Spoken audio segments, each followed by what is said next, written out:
எல்லாருக்கும் வணக்கங்க. காலையில் 7 மணிக்கு வாக்கு பதிவு தொடங்கியது. தொடர்ச்சியாக நான் அக்ரகாரத்தில் தொடங்கி கருங்கல்பாளையம், வைராபாளையம் இந்த பகுதிகளில் வந்து எல்லா வாக்குச்சாவடி மையங்களை பார்வை செய்துட்டு வந்தேன். இப்போது இந்த 1 மணி நிலவரப்படி பார்த்திங்கன்னா சில பகுதிகள் 45% பதிவாக இருக்குது, சில பக்கம் 55%, ஒரு சில பக்கம் 58% வந்து பதிவாகிட்டு வருது. இதில் பார்த்திங்கன்னா 168 இந்த வளையக்கார வீதியில் ஒரு சிக்கல் நான் வரதுக்கு முன்பு நடந்திருக்கு. ஒரு பொண்ணு வாக்கு செலுத்தணுன்ட்டு வர்றாங்க, ஆனால் அந்த வாக்காளர் அட்டை வாங்கிட்டு பார்க்கும்போது ஏற்கனவே அவங்களது போடப்பட்டிருக்கு.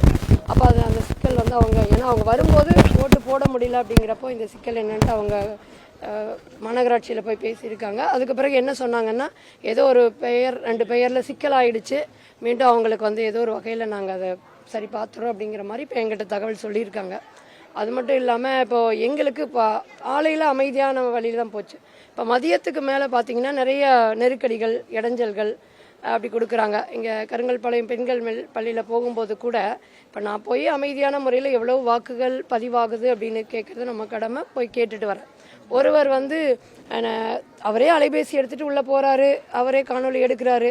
ஆனால் ஒரு ஊடகம் வந்து இங்கே நடக்கக்கூடிய செய்திகளை பதிவு பண்ணி மக்களுக்கு கொண்டு போய் சேர்த்தணுன்னு வரும்போது அந்த ஊடகத்தை இவர் கேள்வி கேட்குறாரு. நீ யார், உள்ளே யார், எதுக்கு வந்தீங்க, எதுக்கு எடுக்கிறீங்க அப்படிங்கிறாரு. அப்போ திருப்பி இவர் யார் அப்படிங்கிற கேள்வி கேட்டால் நான் முதல் வேட்பாளருங்கிறாரு, வேட்பாளர் முகவருங்கிறாரு, நான் ஒரு முக்கிய கட்சியுடைய பிரமுகர் அப்படிங்கிறாரு. அப்போ இது வந்து ஏற்புடையதல்ல. இன்றைக்கி ஊடகங்கள் வந்து மக்கள்கிட்ட இங்கே நடக்கக்கூடிய செய்திகளை கொண்டு சேர்க்கக்கூடிய ஊடகத்திற்கே அனுமதி கொடுக்காம, ஆனால் தனி ஒரு மனிதன் அது ஊடகத்தை வந்து மிரட்டுறாரு.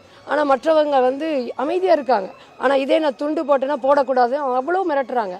அப்போது இதெல்லாம் வந்து நான் கடந்து வந்துட்டு தான் இருக்கேன். இன்னும் சில இடங்களில் எங்களுடைய கட்சியில் வந்து வாக்குச்சாவடி முகவர்களாக இளைய பிள்ளைகள், தம்பிகள் ஓடி வந்து உட்காரும்போது அவங்க அப்பாவை வச்சு மிரட்டுறாங்க. உங்கள் பையன் அங்கே உட்காந்துருக்கா, நீங்கள் என்ன பண்ணுவீங்களோ அவனை வந்து வெளியில் வர சொல்லணும்னு.